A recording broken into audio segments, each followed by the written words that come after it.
What up? Big Herc 916. Positivity, motivation, never settle for average.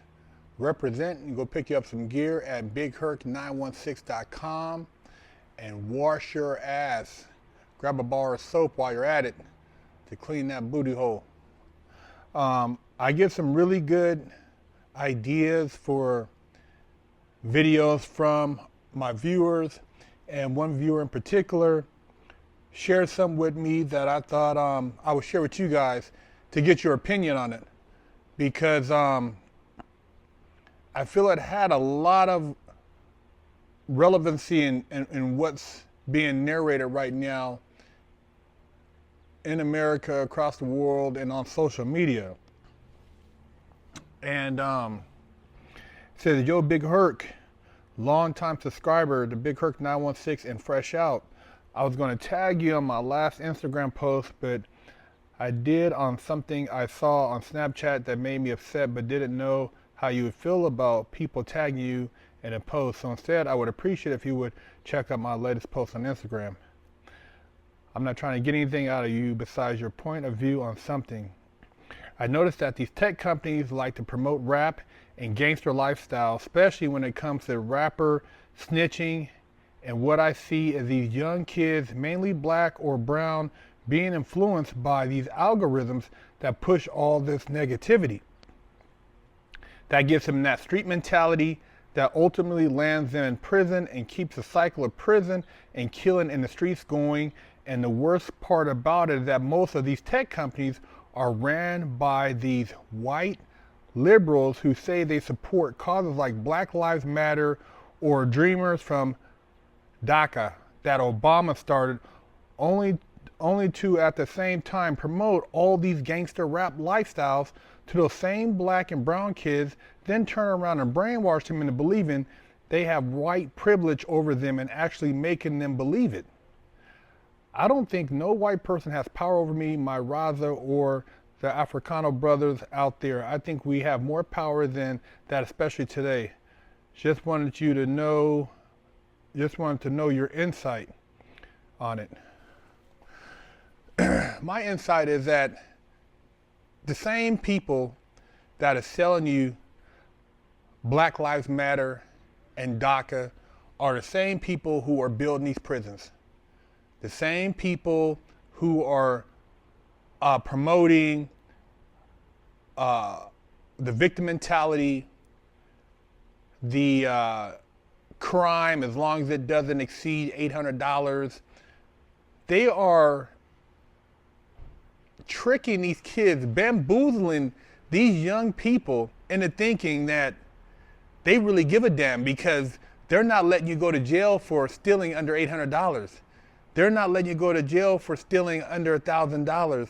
They're no bail, so they're letting you out on bail or giving you these passes for crimes because of your hardship, because you went through such rough times in life and you came from the ghetto. We know you were a product of slavery, so we're going to let you go ahead and not try to actually provide resources, but we're going to promote you to continue your criminal activity, so by the time you do get cracked upside the head, you're going to get damn near a life sentence.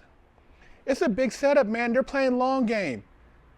These libs, these people who claim to really want to care and help the minority cause, I mean, some of this stuff, man, they bring up 4-year-old videos, 6-year-old videos, 7-year-old videos to stir up the race baiting, and then turn around and get you to vote for them, but they don't change a damn thing in the community. What has Maxine Waters done in the community?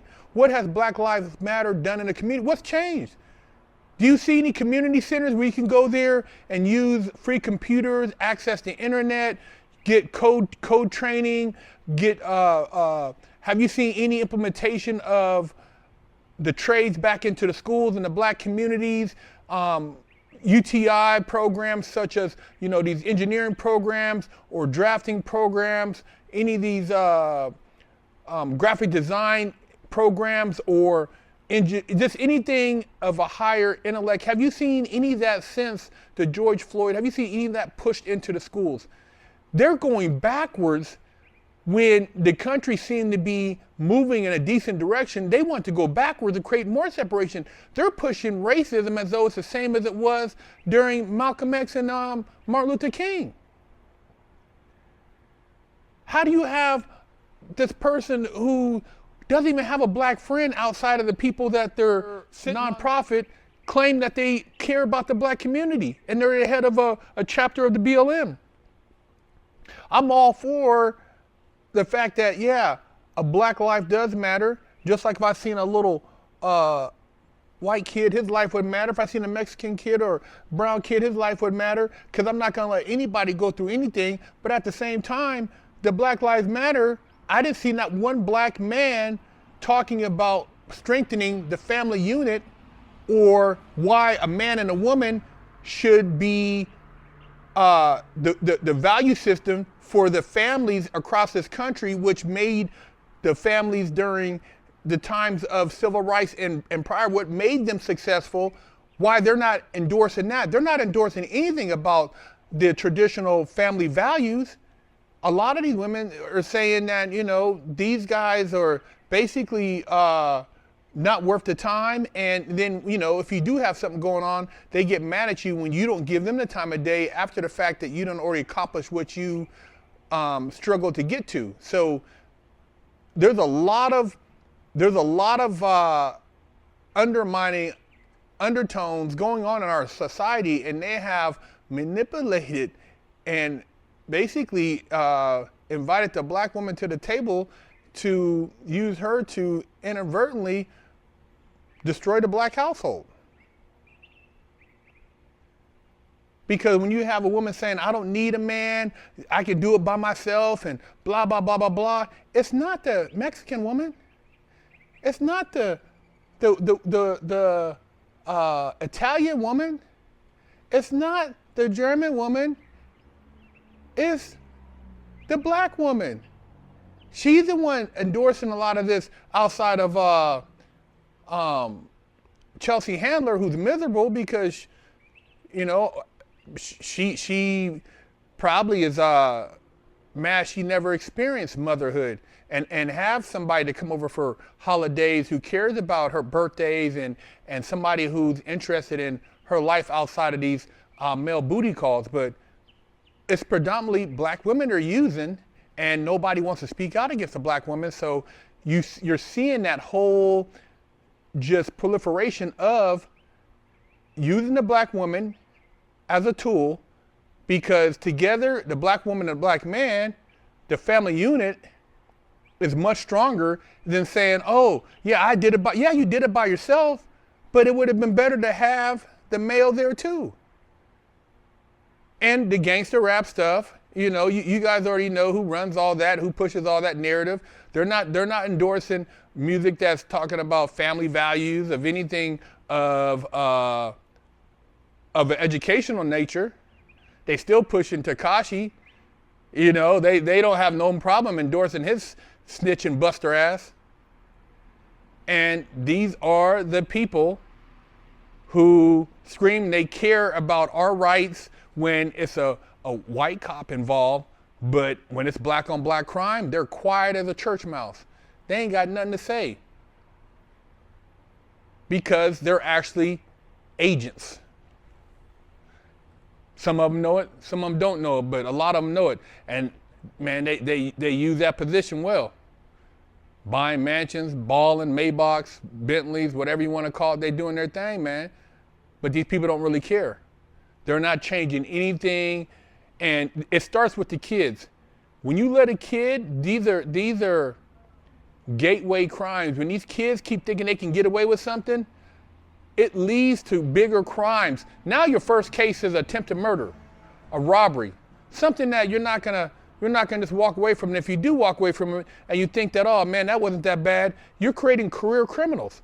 See, a lot of these people, man, they've never been to a juvenile system. They've never been to a youth authority system. They never experienced anybody from group. They don't have any real relevance. And then they run around living in these communities where they're not even around minorities. They don't even have no black or Mexican neighbors or brown neighbors.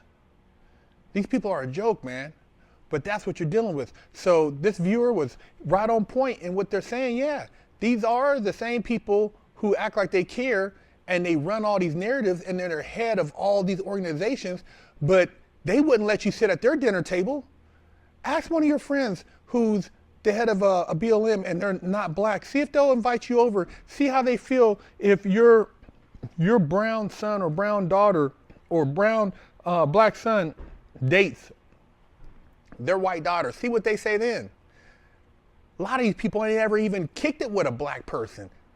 They've never interacted. They never had a real conversation outside of the people they talk with at these meetings and maybe in a college class, but they've never really hung out and interacted with a Filipino, a Vietnamese, a black, a Nigerian, somebody from Belize, somebody from Guatemala. They don't know, man. They're so limited in their capacity to understand what the real culture is. These people, man, they get a title and they run with it because they get a paycheck every time they open their mouth.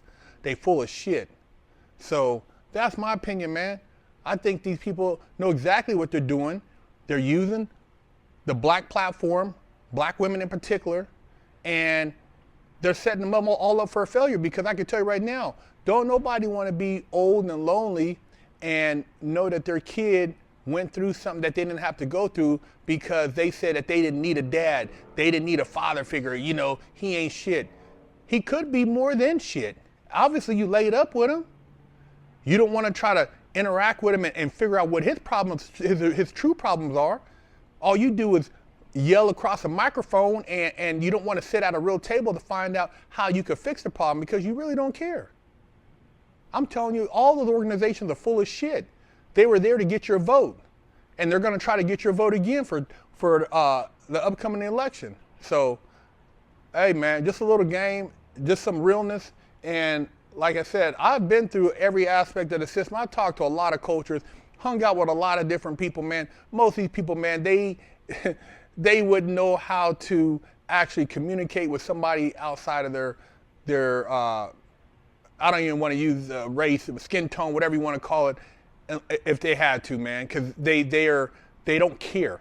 They don't care to actually embrace anybody outside of that unless it's on a platform that's going to benefit them for their own gain. Big Herc 916.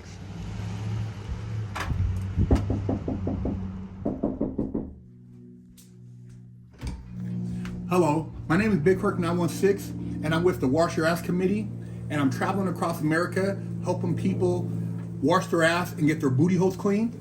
And I have with me here today Wash Your Ass soap, and this one in particular is Butt Naked Scrub, but I also have Festival, Oatmeal Milk and Honey, Jamaican Me Crazy, Monkey Farts, and all these scents smell very good. They will help cleanse your body of funk and also make you feel better about yourself. So if you can go to BigHerc916.com, you can pick you up a bar, and my goal is to help America combat funk. Stop walking around with a crusty butt, smelly ball sack, and a funky hoo-ha. Big Herc said, wash that ass. Pick you up a t-shirt at FreshOutSeries.com. Hello, I'm Big Herc 916. Contact me for life coaching and motivational speaking.